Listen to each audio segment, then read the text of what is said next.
Right, let's get going. Just before we start again, I'll quickly recap of our online learning etiquette, similar to last week. We're more than happy to answer questions, but with so many participants, we need to structure it well. And we're structuring it the same as last time. My co-host, Alan, make sure you're messaging him in the chat, and he will then answer those, ask those questions at the relevant points, and we'll answer them as quickly as we can. So type in the chat any questions that you have at any point, and the next time we come up to that, Alan will ask those questions. If you want to retract your question, just let Alan know in the chat as well, just in case maybe it comes up or somehow the answer becomes clearer at another slide. Just let him know and he won't ask that question for you. We'll try best as possible to get all of the questions answered today. If we don't quite get them answered, I'll show you on the next slide a way to contact me. Make sure your video is switched off and your microphone is muted. This cuts down on background noise, and having the video off allows my internet to run nice and quickly to send this to you. So, arranging for beginners 2. Last week, I introduced a method of arranging, and I'm going to continue a little bit of that today and talk about some other basic things for starting arranging. Here's my website. If there are any questions that you don't have answered or you think of anything after the session, please feel free to contact me there, and you'll be able to, and I'll try and answer you as quickly as I can.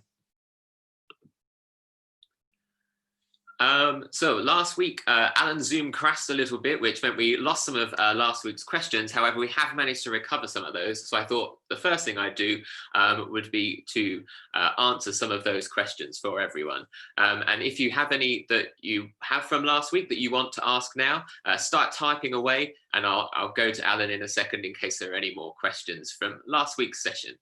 So the first thing that a few people asked were there any recommendations for computer software for arranging. There are quite a lot. I personally use Sibelius. I believe there is a free version of that that allows you to use up to 4 voices, which is kind of handy for barbershop arranging. So that would be my personal recommendation, as that's the one that I use. But there are lots of different ones out there. So have a little Google search. But for me, I've always used Sibelius since I was a teenager, so I've always stuck to the same one, probably more out of habit than whether it's necessarily the best or not. I just know that I can do all of the things that I need to on there. Another question, which is a really interesting one, as obviously last week's session, we were looking at almost a mathematical approach to arranging and figuring things out from the chords, and wondering whether we should be looking beyond this in a more artistic fashion. And yes is the answer, but not yet. The idea, particularly for beginning arranging, is to make sure that we know the rules. Most creative arts subjects, when you are learning how to do them, you will learn the basic rules first. And when you understand those rules and they are second nature, that's when you start to break them. So I gave the example last week of the composer Bach. There are lots of rules around his Bach chorales that we often study in music, but Bach often broke those own rules himself, because that's where the creativity was and where the excitement came in his music.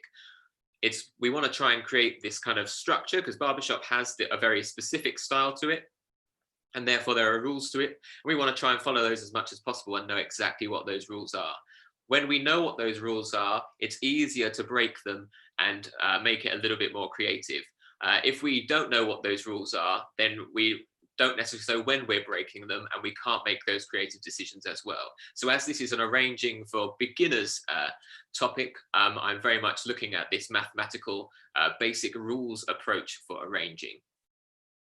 Another question that we got was, how do you identify non-chord notes? I'm going to be talking quite a bit about non-chord notes this week and how we deal with them. Basically, if our chord is C major, we have our chords of the major triad. We have C, E, and G in that.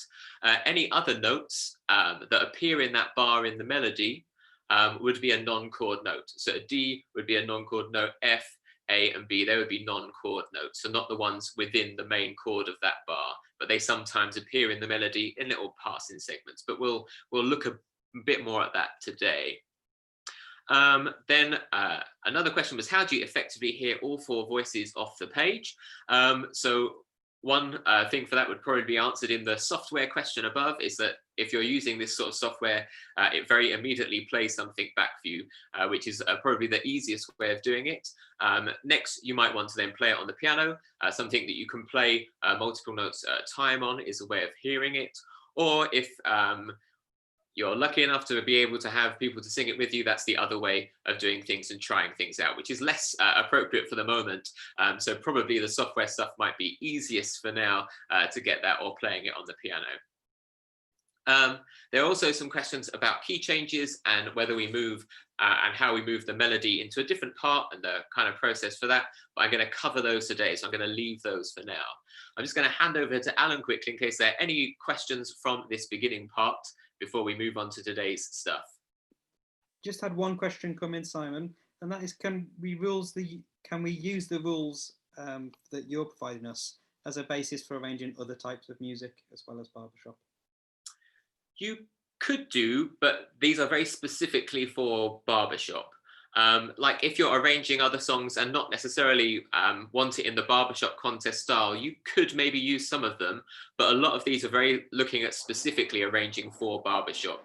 I'd be talking about different ways of voicing things if we wanted to cover more styles of music. Obviously this, we need to make sure the melody is mostly in the lead. We need to make sure we have lots of dominant sevenths and circles of fifths, and we're really kind of applying these rules to make barbershop. You could use these rules to help you in other situations, but they are very much for barbershop. Ooh, I got a bit of interference sound. I don't think it's from me. Don't know if there's someone that maybe needs to mute out there. Thank you. Thank you. Okay, was that the only one, Alan? At the moment, yes, that's all. Cool, thank you. Right, I'll get going with today's presentation, which I'm going to start off with the non-chord notes. So I've just spoken about what non-chord notes are and how we might deal with them. And they're all in relation to the prevailing chord. So when last week we're looking and we're analyzing the music and looking at the chord that goes above, that we're writing above, okay, this bar is A flat, we might think, okay, well, that's the prevailing chord of that bar. And we're going to be looking at notes that wouldn't be in that and how we then deal with those. Today, we're going to look at everything in the key of C, as that's got no sharps and flats, and it means it's easier to think about in terms of theory for this. I'm also only going to specifically look at diatonic notes this week. So that would be prevailing notes, non-chord notes across the prevailing chord that would only be a part of the scale of C. So not any of the accidental notes within C, just a specific C major scale. There are other things that we do if we've got kind of semitone changes, but we're going to just focus on diatonic notes in this case.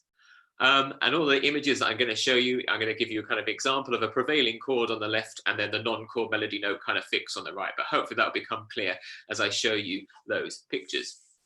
And again, this is all very rule-based, and you might take different approaches, but if this stuff becomes habit of what you do when you're arranging barbershop style, you then know how to break the rules easier and make a more creative arrangement at the end. So the first prevailing chord that we're going to look at would be the dominant seventh. So if the dominant seventh is the prevailing chord over the bar, so in the case of C major, that would be G7. So if we're in C major, the dominant seventh would be our G7. Now we're looking at chords of G7 where the melody note is not a note within that chord of G, B, D, or F. So the first one, if the melody is on the ninth, so that would be the melody note would be on an A. So instead of having, we've also got this note in here, that ninth note in the ninth degree of the scale in there. So in this case being A. For this one, we simply just replace the root, which would be the G, with the A. So you might have something that's like this. Here's just a straightforward G7 chord. If I then replace this root with the 9, that gives us our fix for that one. Sometimes we also have a flattened ninth, it's the same fix. We just put the flattened ninth in there instead of the root. So that one's quite a straightforward one. You just replace one with the other. Again, the melody on the 6th during the dominant 7th. We've got G, B, D, and F in our dominant 7th. So the melody note of an E, so the 6th of, again, this dominant 7th being E, we need to find some notes to change. Because if we have the chord of G7, if we add the 6th into that, we've got that semitone clash, which we don't get a lot of in barbershop. So we want to try and remove that. So what we would do is we take that 6th, the 5th, we'd replace it with the 6th, and we change that 7th, that dominant 7th into flattened 7th into another root. So from going from a 7th chord like this to add in that E instead, we have the 6th instead of the 5 and the 1 instead of the flattened 7th, which again gives us that barbershop rule structure to play within. And then finally from the dominant 7th non-chord notes, we've got our G, B, D, F again as our 5, 7, and our melody note would therefore be C. So if we had our G7 again, if we added the 4th note of that scale, which would be C, again, we've got this semitone clash. Now, quite often with barbershop, we're looking for that circle of fifths and using dominant 7ths and minor 7th chords to help our music flow. So in this case, and this is quite often the case, we'd substitute the prevailing chord with a minor barbershop 7th whose root is a 5th above. Digest that for a second. The 5th above G7 would be D7. And we know that the note of C is the 7th of D7. So we know that we can use that chord. So where we've got a G7 chord, if we then needed this C happened in the bar, we'd then change up our chord to be a D minor 7 or a D dominant 7 before then going back to our G7. So that would be non-chord notes and dealing with them in terms of the dominant 7th of the, if that's over the bar. So quite often when we have a melody line across the bar, if you're singing, if this is our chord and the lead goes 1, 2, 3 as part of their tune, we need to know what to do with that 2. Again, if they have 5, 4, 3 as part of their melody, we need to know what to do with that 4 because it doesn't fit with the prevailing chord of that bar. Now, before I move on to other non-chord notes, I'm going to deal with them in exactly the same way in the different chords. I wonder if there are any questions now, just in case it then applies to the rest of this stuff as well. Alan, if that's okay? Yeah, so the first question is there always a predominant or prevailing chord throughout a given bar? If there's a note in the melody, not in that chord, is the chord still the prevailing chord? Does that make sense? Yeah, so generally in music, the chords will shift bar to bar. Sometimes not, sometimes a couple of bars, sometimes halfway through a bar. Often it's above the music. Where we've kind of chosen that first thing in analysing our music, when we've chosen the music to arrange, we'll have decided what those prevailing chords are. Generally, you can tell from the piano part as well, is that often, as there aren't the same rules as there are in barbershop in some of the actual songs that were written, you might have that 4th just going over, because singing the tune and going up a scale over just one chord works when you've got a band playing that one chord and the one singer singing that melody over the top. But when we're trying to do it in 4-part harmony with barbershop, it doesn't work so well. So yes, generally there'll be one prevailing chord, the chord that is the most important in that bar, and we then therefore have to change that chord on that one melody note halfway through that bar that has a non-chord note. Okay, thank you. Thank you. One more question. Would it be useful, I think, to try and memorize the sound of thirds and 6ths and 4ths and 5ths? Would it be helpful to memorize those sounds? I'm not sure I entirely understand the question. I assume, are we meaning memorizing what it sounds like as a chord? I think the best thing to think about is just having a good understanding of music and chords before starting to arrange, so that you know what these things are. And again, you can look at it in the more kind of way of just getting to sheet music and just looking at, across things, and you can hopefully use, okay, I know the scale of this chord, and I can see that that is not part of that chord, if that makes sense. I think they've just elaborated too. Oh, thank you. I think they mean, I think they're getting at kind of having for different keys, having kind of like a ready reckoner. So maybe in the key of C, you'd know what each of the chords are. In the key of D, you'd know what each of the chords are. Yeah. So I think it's one of those things that, again, it's for arranging, you need a good basic knowledge of chords and harmonic structure, and knowing that in chord one, in a particular piece, we've got chord 1, and we know that chord 5 to that key is going to be this thing. So it's good to kind of make sure we know those things. And again, last time I used the Roman numerals, which will help us translate that across. So again, we're then applying those Roman numerals to each key that we're in. I hope that answers that. Yeah, certainly. And then just one request, Simon, when you're playing the piano, can you not talk at the same time as playing the piano? Okay, Zoom must not be very happy with it, of course. Yeah, your microphone's not really picking it up, that's all. Okay, will do. Thank you. Okay, so next set of non-chord notes we're going to look at is if the prevailing chord is a minor 7th. So if now minor 7th, I'm going to use 2/7 as the example across this one, as in the 2 minor 7th. So in the case of C major, that would be a D minor 7th chord. Where we have the melody suddenly becoming onto the 9th, so they've da, da, da, they might sing across the bar, and that one in the middle is not part of our chord, that E. So if we've got our minor 7th chord and we've got the melody note of E, we're going to be doing that same thing as before, substituting with the barbershop or minor 7th, whose root is a 5th above. So if we had our D, here's just adding our 9th in. It's a lovely chord, but it's not very barbershop. We're then going to want to check and think, okay, we're going to change that to the 5th above, which would then give us our A7, A minor 7, or A7.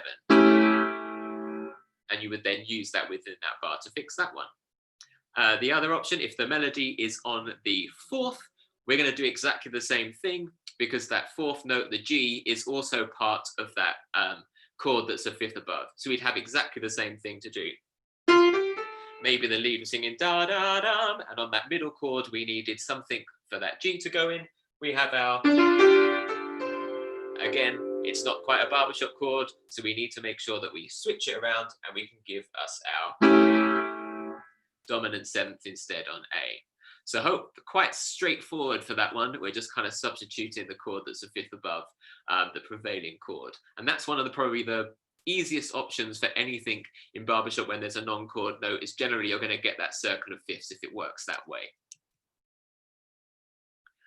For the major triad, so I'm going to use 1 as an example for most of this.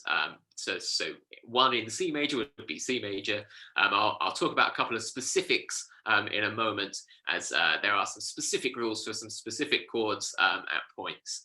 Now, for our C, E, G, C, played in a slightly different inversion there. There's our C major triad. If the melody is on the 9th, so it's moved up to there, we can pretty much just replace the root, as long as the bass is able to be that octave lower on that C. And again, that's one that kind of sticks to the rules. There are lots of different inversions that people do of those chords now in arrangements that people get excited about. But again, if we're going to try and stick to the basics and stick to the rules, we'd probably want to get it in a voicing similar to that. If the melody is on the 6th, rule-wise, we replace the 5th. So if the melody moves up from G to A, we just replace that G with the A. Again, you can have the 5th and the 6th in the chord sometimes, and I spoke about that a little bit last week. But again, we're going to think about what's going to be stylistic to our piece. If we stick to the very strict rules that you'd find in the barbershop arranging manual, we'd be replacing the 5th with the 6th. Then if the melody goes on to the fourth of the chord, so in this case of C major, it goes up to F, we then use the chord that's a fifth above our dominant seventh. Because if we had F in at the same time, we'd then have that clash again that we don't really want. So we need to change it to our dominant seventh instead, which has that note. So for the major triad, that's probably the most straightforward way around of doing things. Now, next up, we have the major triad continued. So we've kind of looked at some simple ones there with one as the example. Now, specifically, if the melody is on the fourth, when we looked at one, we would have the dominant, the fifth of that one, replace it. However, if the melody is on the fourth, being diatonic of one of the diatonic notes of C major, the fourth in C would be F. Now, if we have the melody on the fourth in that one, the fourth in that one, if we're in F major, it would be B flat. But as we're in C major and we're just looking at the diatonic notes of C major, that gives us a melody note of B. Again, which is something that's not going to work either. And it's not going to work in the same way of going a fifth above. The fifth above F would be C7. But we know that B, as in B natural, is not in C7 because B flat is in that. And again, would give us a chord that we don't want in our barbershop quartet. So we can substitute a couple of different things. We can substitute the diminished chord. There's our non-melody note there. Or we can do a 3/7. So we look up what 3 is of C, which would be E. And we do that one instead. So generally, particularly if you're passing between things and going back between chords, those things should work. Now, next up, if the melody is on the major seventh, we can then either replace the root, kind of like we did with the ninth.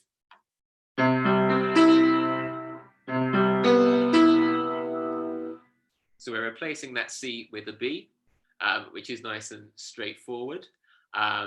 But again, you're going to want to make sure that you've got that space between the 1 and the 7, because the closer they are, the kind of stranger it's going to be sounding as a chord. It gets a little bit too close and harder to sing a cappella in a barbershop style. So we need to generally try and keep those as far apart as possible. The other option is to use, if you can't quite get them as far apart as possible, you might then want to use the fifth above again. So for this one being G7 in against our C.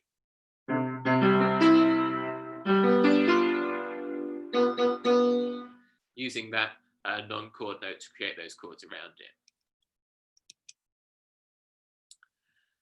Then we'll look at the minor triad.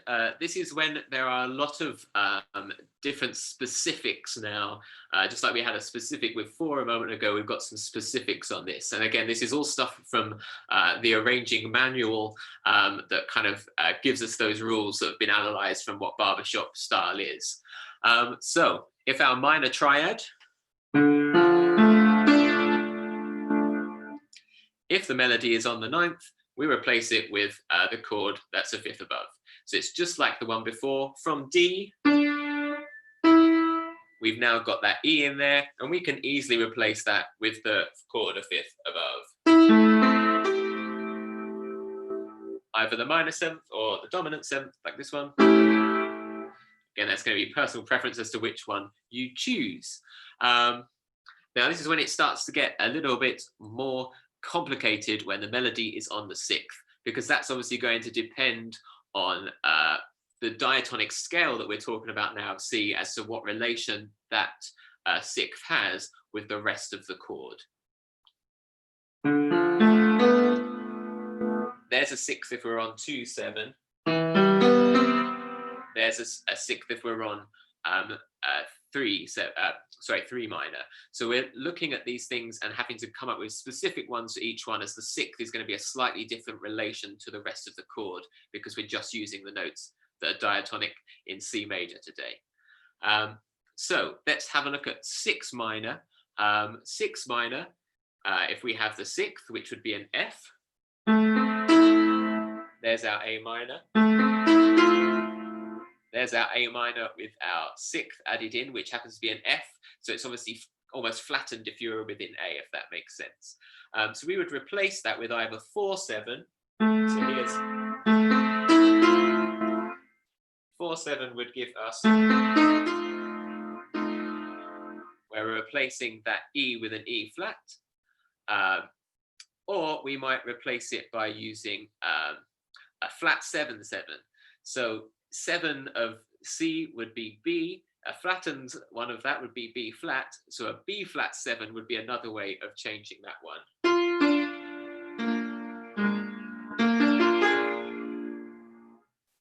That would then be another way of adopting the F into that A minor chord. Now, if it happened to be the 2 chord, so in C major case, that would be D minor. If we add the B to that, which would be the 6th in that chord, we then instead turn it into the 5/7, which again is nice and straightforward, and it's going to help a lot with that circular fifths feeling as well. Then finally on this one, substitute for the 3 minor. So in the case of C major, that would be E minor. We would, and we had the melody note of C in there. We'd then change that to an F7 chord, pivoting around that C that's our new melody note. Minor triad continued. There's a lot of specifics, as I said, to minor triad, but these ones are a little bit more straightforward now. If the melody happens to be on the 4th of that one, so there's our D minor, our 4th is that G. We would then change that to a nice 7th, the 5th above, the prevailing chord above, or the minor 7. Both of those would work. Then if the melody was on the major 7th, again, we'd use the prevailing chord, we'd use a 5th of the prevailing chord. So if we're adding in that major 7th,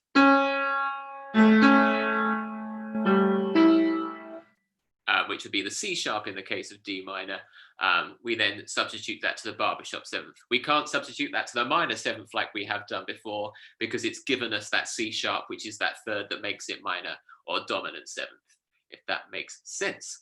I think that is all of my non-chord note explanations through. I wonder now if there are any questions, Alan, from you that you have found so far. Yeah, we've just had a couple come in. First one is just a point. I know you mentioned the free Sibelius. There are other ones available. One that I like to use is called Muse Score. That's free as well. And I think another popular software choice is Finale that people have mentioned. So a couple of questions. Is there a manual that you would recommend for beginners arranging? The Huge Great Barbershop manual has everything in it. It is enormous, but it is one of the only texts really available on this. What I've kind of shown in these 2 sessions, hopefully, is kind of a very distilled version. So if this kind of distilled version, you get your head around this, then maybe I would recommend that one might be a way forward from there. Okay, thank you. One question as well. If you change chords to deal with a non-chord note, are you then allowed to return to the original chord under the circular fifths?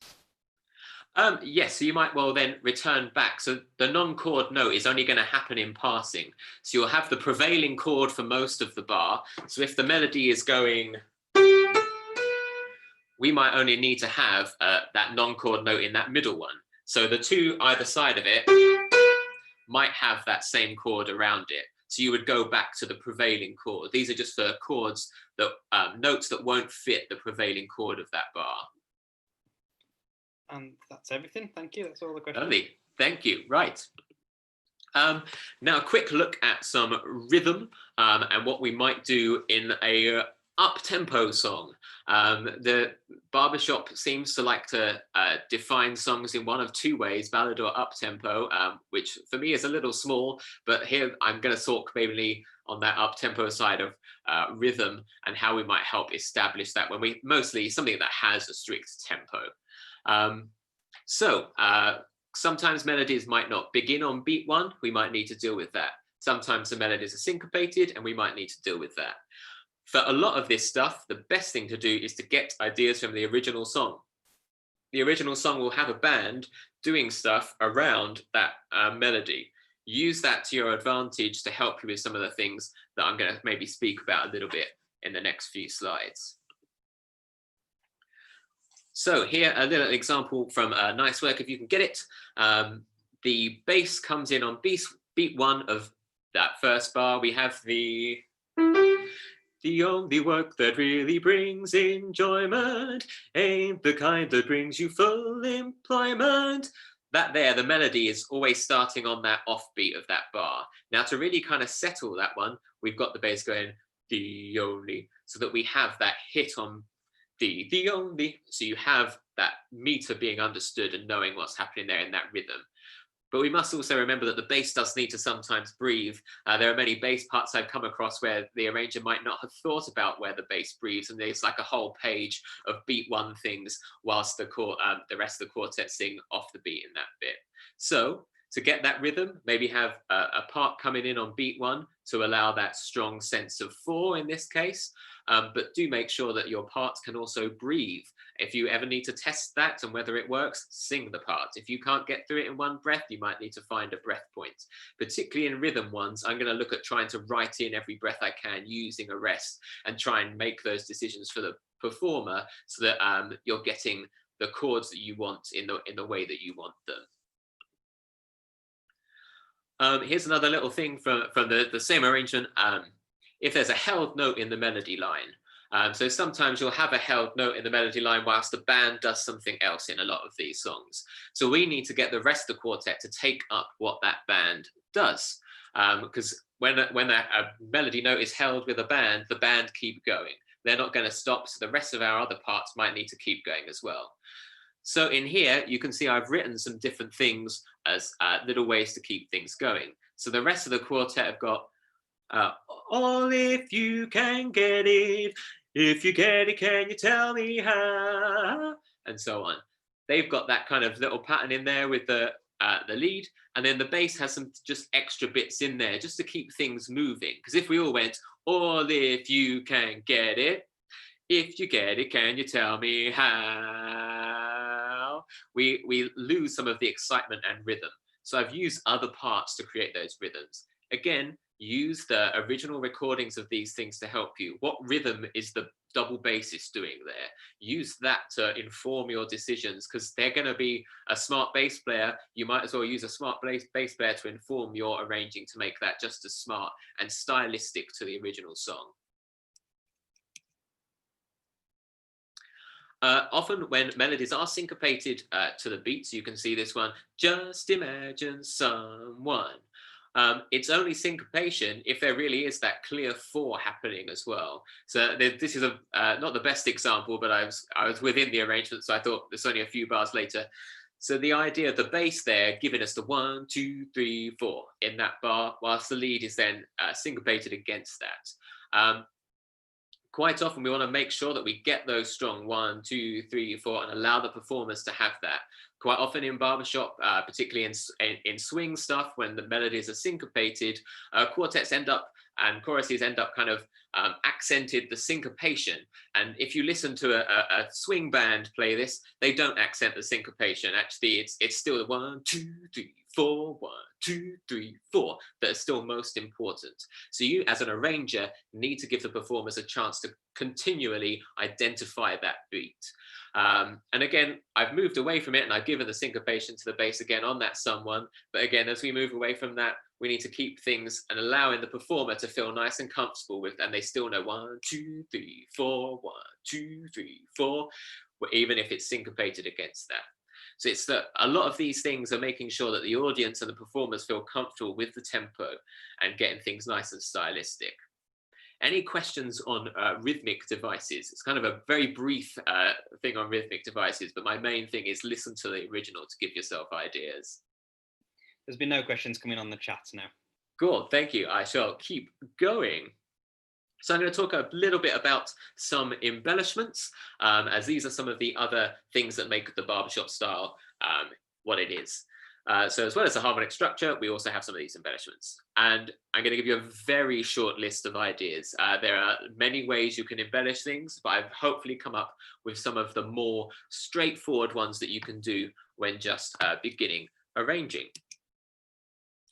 The first one, nice and simple, would be a lead-in. So in this one, empty 4 miles, well, you can't have a dream. Just the lead has that well you. And the other parts have a little breath there. So a lead-in is nice and simple, and it gives a chance to just break it up from that continuous homorhythm and just give the lead a little bit of an intro. It also sometimes makes some of those little bits a little bit easier to sing. You can really push a chord to the end of a bar and allow that little fiddly bit of melody to just happen without having to come up with chords around it. So lead-ins are a nice simple one, particularly for something that has a tempo, because you quite often have those little lead-ins in melodies. So use those to your advantage. Next up, one of the very obvious ones would be swipes, a very straightforward device to change the chord that you're on. So you might move between inversions of the chord. So in this case, on this first one, I've got 2 different variants of a 7th chord. Let's check what I've written. As that would be the first one, moving to of the second one. I'm not saying that's a good swipe, I'm just saying that is a swipe and showing 2 inversions of the same chord, one after the other. That might be one way of adding an embellishment. Again, if you've got 5, sometimes a chord might just be 5 and you want to add in that 7, you can start with just 5. And then you might want to swipe up into the 7 to just give it that bit of interest and change as you move through a bar. Particularly if you've got one note being held, you might want to swipe the chords around it to give it more interest. You can also go between harmonic progressions through a swipe as well. There's kind of a silly sort of one I've written underneath that just kind of demonstrates some of that. So I'll play kind of each chord as they come.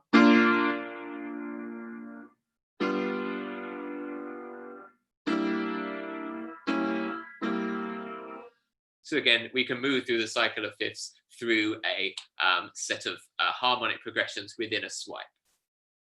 And generally, we'll keep that on whatever the vowel sound was of that word underneath that for the whole thing.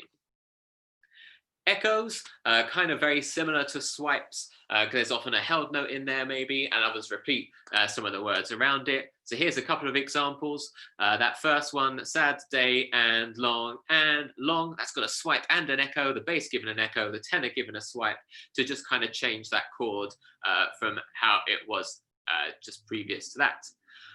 Then I've also got another one there that's got a lead in and then an echo of that lead in. So you can use echoes in different ways, maybe having gone homorhythmic and then an echo, or maybe we've got a lead in and then an echo. Sweet Adeline has got all of that kind of thing, lead in and then an echo going on. It's very characteristic of the style.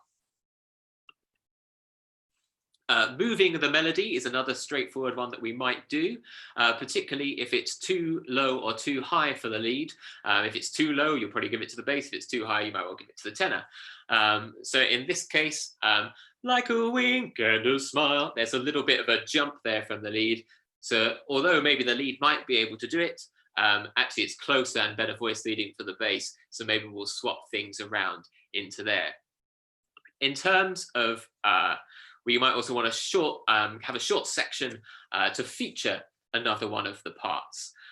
So the song that we looked at last week when I arranged it for my quartet, I also put a little bass solo in there. Maybe that's egotistical, seeing as I was arranging it for myself. But we have here the Just a Song at Twilight moving to the bass. One nifty trick for doing this, we have there seems to be another random picture in there that I think was for echoes, but it's ended up in there. Anyway, you can ignore the picture on the right for moving the melody. So that one on the left, we have the Just a Song at Twilight in the basses, and we've got those sort of block chords going on around in the other parts. A nifty way to maybe change into a bass solo is to change the key by a fourth. That's very easy to do from your chord 1, because if you turn that into a 7th chord, that's then the 5th of the new key. And there are different ways of then moving yourself back to that key before as well, if you fancy a little bit of an extra challenge. As I said, ignore that second picture. That's just another example where I think it was going to be an echo thing, but it seems to have appeared from nowhere. Strange copy and paste error there. Now, for when you do move the melody, make sure the other parts fill in the rest of the chord in the strongest way possible. Particularly if you've moved something to the bass and it's not got those strong notes anymore, we want to try and get nice strong chords above in good inversions that make it work. So really think carefully about how you do that. Maybe have simple rhythms around it or non-word sounds around those, like oohs and ohs and ahs, so you can highlight if you're having a specific feature of moving the melody for kind of 8 bars-ish. If it's just for a couple of notes, you don't need to worry about it so much. Key changes. I'm going to kind of talk about the most simple of key changes, which would be often going up a semitone or a tone in case of barbershop, and generally in barbershop we'll use the dominant of the new key to get to that. So we change, like on this one here, in this first picture, we can see we've got a C chord there and we're wanting to get to D. We put an A7 just before that. This is the most straightforward way of changing key, and the way I would recommend doing it if you want to when beginning. They're not the most exciting of key changes, but they do work. So there's a couple of examples here. I won't go through them because we're towards the end of time, but we can, you can hopefully see there and look back and see what those are doing. They're just different ways of moving from C to the 5/7 of the new key and then into the new key. There's one there that has, the third one has an even a little bit more circular fifth movement there. And again, some examples if we wanted to move up. Just a semitone, we're wanting to go from the 5 of the new key from that key that we were just in. So key changes, think about the 5/7 of the new key. That's what's going to get you there. Here we go. Just what I said, easiest way to move is the dominant 7th of the new key. Often can sometimes be clunky, but it's the best way when first starting to do something successfully. Tags. My only advice on tags is to steal ideas. We sing lots of tags as barbershoppers. The best thing to do is find ones that you like, that you think will fit your arrangement, and have a little look at them. What do they do that makes this work? The important thing is to make sure it fits the rest of the arrangement. There are lots of quartets that sometimes they've sung a relatively straightforward song and they're like, oh, let's make the tag more interesting by adding in extra chords, and it feels very out of place. So make sure that your tag does fit the rest of your song. If you're going to be starting to arrange and using a lot of the old songs to do this, I would look at polecats and the tags that are in those, because those are going to suit that style. So steal ideas, that's always the best thing to do. Analyze and steal when it comes to writing any sort of music. Just in our last couple of minutes, are there any final questions? A couple of just come in the last few seconds, actually. Cool. So you mentioned about modulating to the 4th, especially to allow the bass to have his melody in a comfortable place. Is there any specific progression that you recommend to then get us back to the original key for the lead to come back in again on? You're going to be looking for 5/7 of that original key somehow to get to that. It's going to change on every different song. There are some songs where you can kind of do it almost like magically as the chord sequences work to go back to that original key, but it's going to change in every song because you don't know what the harmonic progression of every song is. But whatever you want to do, probably find a place where you can make the chord 5/7 of the key that you want to go to, and that will be the best way to make it work. Okay. Someone just asked, what kind of keys would you modulate to in the tag, or would you just keep it the same? Generally, we'd want to keep the ending chord the same as the chords, like the important tonic chords that we've had before that. Quite often, a lot of tags have that kind of flat 6, flat 7, 1 as a kind of ending with those sort of things going on. Those things can happen, but again, the best thing to do is to look at how other people have done them and use ideas from them, because tags is one of those things that can go on for a very long time of how to write them. So it's best to just look and analyze and find things that would fit what you want to achieve. Yeah, I think that's all of the questions really. One person has pointed out another embellishment is what we call the bell chord. Do you just want to talk briefly to what bell chord? We can do, yeah. I mean, the embellishments could literally go on for hours and hours. There are probably like 20, 30 different ones we could use. Bell chords is just straightforward, where each part comes in on a different note of the chord, one after the other. In kind of different directions and so on. That's another relatively straightforward one, but you're going to have to really think about how you write that in terms of which one's going to come first. How do you want to order that? So it can be a little bit more complicated. Thank you. I think that's everything really. I've just been and discovered that the Barbershop Arrangers manual that you mentioned briefly is available from the Barbershop Harmony Society, and at the moment they've got it on there with a discount for digital download at only $20. Perfect. pretty good deal from because the printed version is over $50. Yes, I bought mine from the States when I went over there, and it was it filled up a lot of my suitcase and took a lot of money from my wallet. But it is very useful and has a lot of this information in.